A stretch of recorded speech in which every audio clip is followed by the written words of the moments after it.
Olá, turma. Vamos estar falando um pouco de sociologia, essa compreensão de uma disciplina tão importante, uma grande ciência que estuda os fenômenos da sociedade.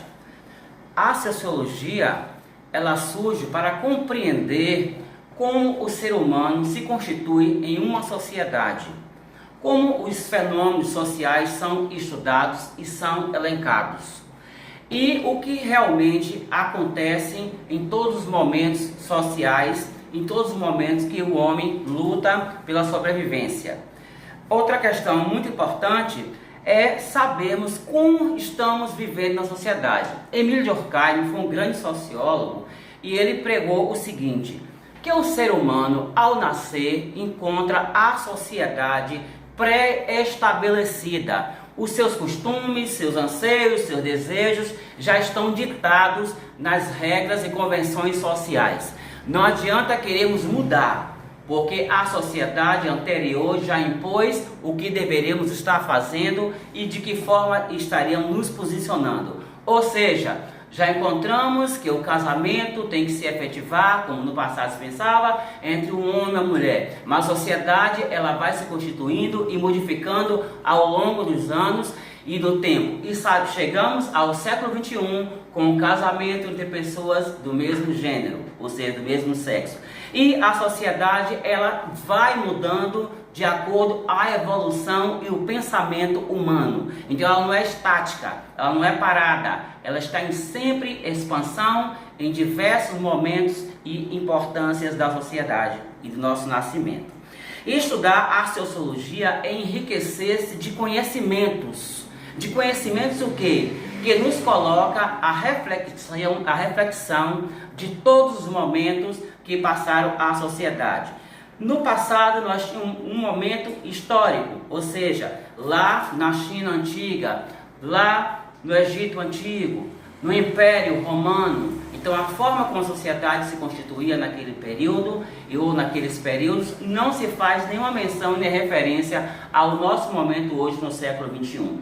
Se nos reportarmos ao século XVII, nós vamos ver grande momento da sociedade com a Revolução Industrial que nasce lá na França e se efetiva onde? Na Inglaterra, onde a sociedade passa a constituir-se essencialmente capitalista, onde surge o berço do capitalismo e só pensando em dinheiro, sem pensar no ser humano e o que realmente o ser humano necessita, o ser humano anseia para que ele se constitua como ser de fato direito com dignidade dentro de uma sociedade. E hoje nós vemos que não mudou. O capitalismo ele está em toda a nossa sociedade, em todo o nosso viver, nosso acordar, nosso estar. Os celulares estão aí a cada dia mais jovem, mais moderno. O que está bom hoje de manhã, à tarde surge um novo e eu tenho que, para eu estar um ser humano socialmente antenado e me fazer aceito na sociedade, eu tenho que estar com um belo aparelho.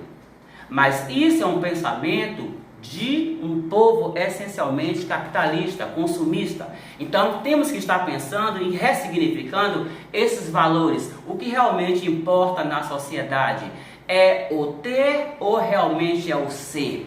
E nossa sociedade está se dissolvendo em ter, esquecendo do essencial que é o ser. Como eu sou na sociedade, como eu me preocupo com o outro, com você. O que é que eu estou fazendo para me melhorar como cidadão, melhorar meus alunos, melhorar minha comunidade? Tem que partir dentro de mim. Eu tenho que estar realmente aberto a um novo momento social. Aí nós vamos mais um pouquinho aí, século XIX. Nós temos um dia muito importante para a humanidade, na questão do Dia da Mulher, 8 de março. Porque realmente, socialmente, instituiu-se o dia 8 de março. O que aconteceu nesse dia? Foi um acontecimento trágico, um acontecimento que mudou o pensamento sociológico, mudou o pensamento feminino, mudou o pensamento antropológico.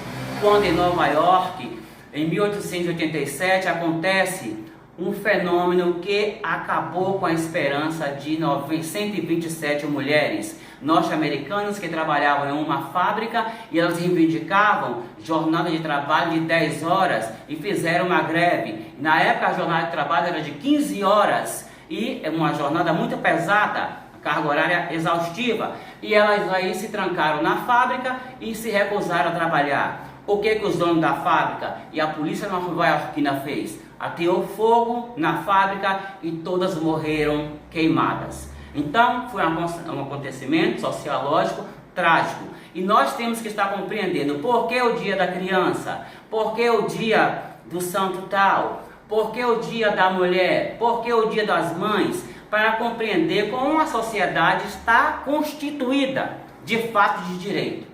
Aí nós vamos estar compreendendo como a sociologia serve ao conhecimento da sociedade.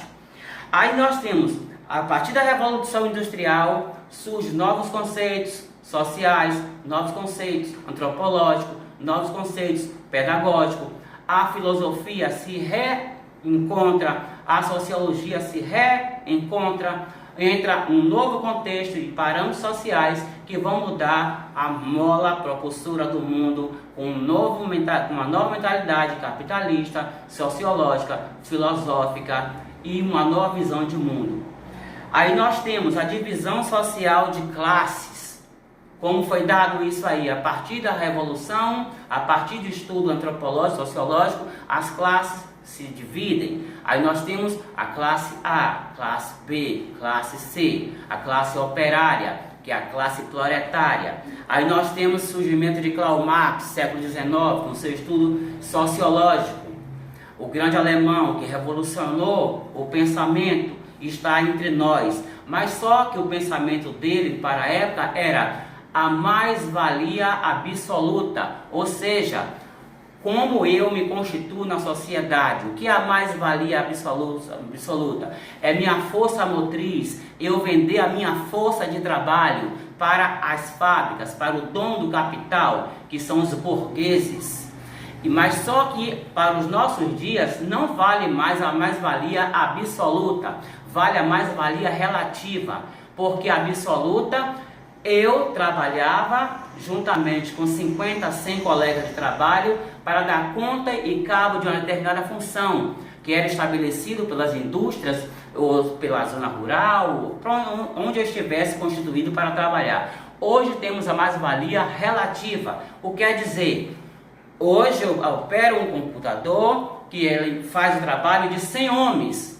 Mas só que esse operador daquela máquina não vai ganhar como 100 homens, ou por 100 homens, ele vai ganhar o salário único de um trabalhador, desfazendo assim a competência de empregos e demitindo 100 pessoas, onde um controla uma máquina que vai comandar uma indústria, que vai fazer um trabalho especializado. E realmente essa mão de obra é constituída hoje de mais-valia relativa, o que não cabia no pensamento marxista da época. Então, essas mudanças são estudos sociológicos que vão sofrendo alterações e chegam até os nossos dias.